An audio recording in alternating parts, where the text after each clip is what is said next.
अचानक वृंदावन के यमुना नदी में दिखा कालिया नाग।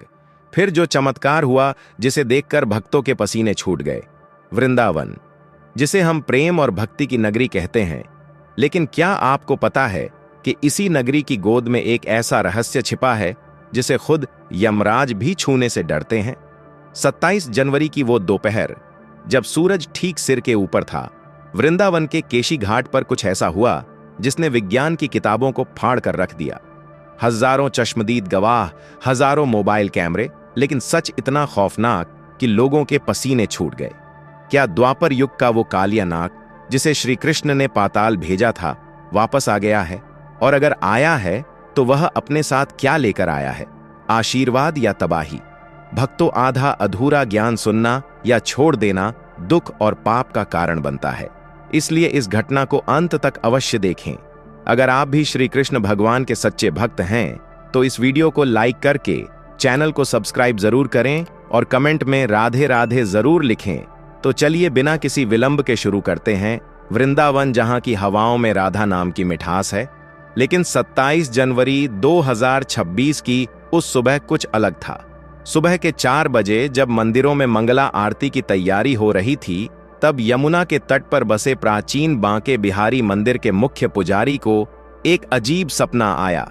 उन्होंने देखा कि यमुना का पानी उबल रहा है और पाताल से कोई बहुत बड़ी शक्ति बाहर आने के लिए छटपटा रही है।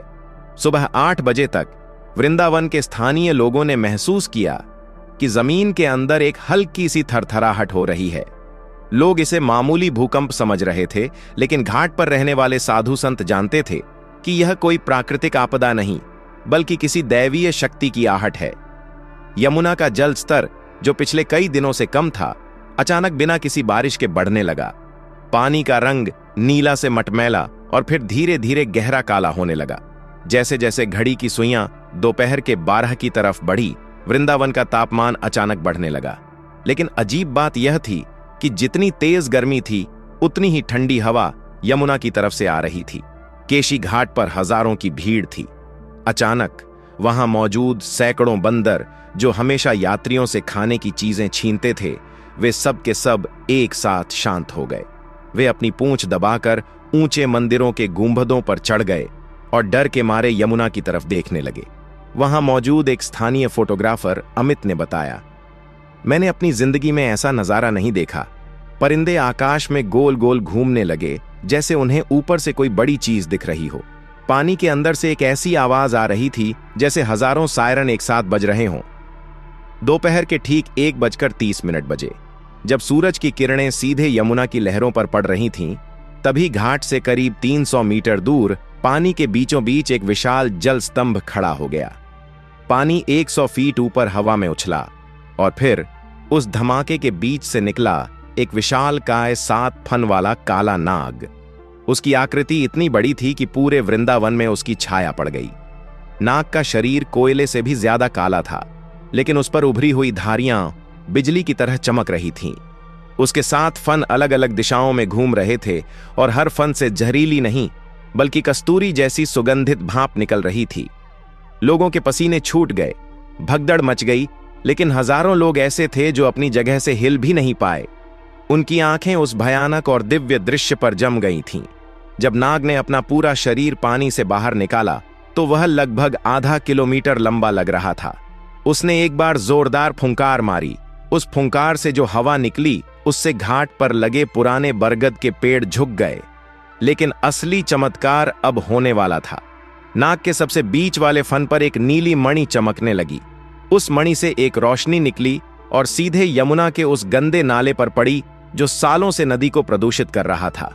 देखते ही देखते वह काला केमिकल वाला पानी दूध की तरह सफेद और फिर पारदर्शी हो गया। वहां मौजूद एक विदेशी डॉक्टर, जो अपनी टीम के साथ रिसर्च के लिए आए थे, उन्होंने अपना डिजिटल मीटर पानी में डाला। उन्होंने चिल्लाकर कहा, इस पानी की शुद्धता अचानक 0 हो गई है। यह दुनिया का सबसे शुद्ध जल बन चुका है। तभी भीड़ के बीच से एक 5 साल का बच्चा, जो जन्म से ही चल नहीं सकता था, रेंगते हुए घाट के किनारे गया।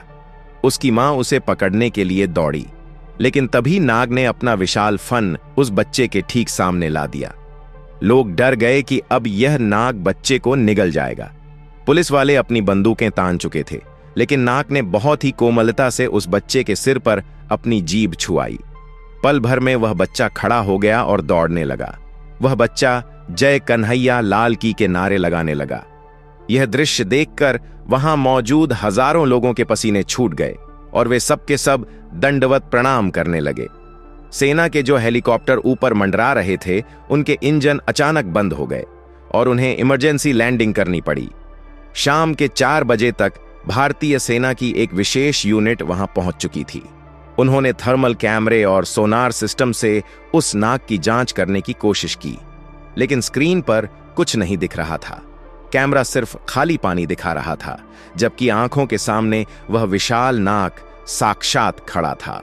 वैज्ञानिकों ने कहा कि यह एक हो सकता है, लेकिन उन हजारों लोगों का क्या जिनके असाध्य रोग उस दिन ठीक हो गए थे? करीब 5000 साल पहले जब भगवान श्री कृष्ण ने इसी यमुना में कालिया नाग का दमन किया था, तब कालिया ने प्रभु से क्षमा मांगी थी। तब कृष्ण ने कहा था, कलयुग के चरम पर जब मेरी यमुना मैली हो जाएगी और अधर्म बढ़ेगा, तब तुम्हें एक बार फिर पृथ्वी पर आना होगा मेरी यमुना को शुद्ध करने के लिए। आज वही वचन पूरा हो रहा था। वह नाग कोई साधारण जीव नहीं, बल्कि भगवान का सेवक था। वह यहां किसी को मारने नहीं, बल्कि सोए हुए इंसानों को जगाने आया था। जैसे ही सूर्यास्त की आरती शुरू हुई, उस नाग ने 3 बार अपना फन जमीन पर पटका। हर बार जब वह फन पटकता, जमीन के नीचे से सोने की खनक सुनाई देती और फिर एक तेज रोशनी के साथ वह विशाल आकृति धीरे धीरे यमुना की गहराई में समा गई। जब अगले दिन गोताखोरों ने उस जगह की तलाशी ली, तो उन्हें नाग तो नहीं मिला, लेकिन वहां एक प्राचीन सोने की नथुनी और मोर पंख मिला, जो पानी के अंदर होने के बावजूद पूरी तरह सूखा था। आज भी वह मोर पंख वृंदावन के एक गुप्त सरकारी तहखाने में रखा है, जिससे आज भी वैसी ही कस्तूरी की खुशबू आती है। दोस्तों, आपकी इस घटना के बारे में क्या राय है? क्या कालिया नाग आज भी पाताल लोक में जिंदा है? क्या श्री कृष्ण आज भी गुप्त रूप से वृंदावन की रक्षा कर रहे हैं? कमेंट बॉक्स में जय श्री कृष्णा लिखना न भूलें। और अगर आपको यह रहस्यमयी कहानी पसंद आई हो, तो वीडियो को लाइक करें और चैनल को सब्सक्राइब जरूर करें, क्योंकि वृंदावन के रहस्य कभी खत्म नहीं होते। मिलते हैं अगले वीडियो में। राधे राधे।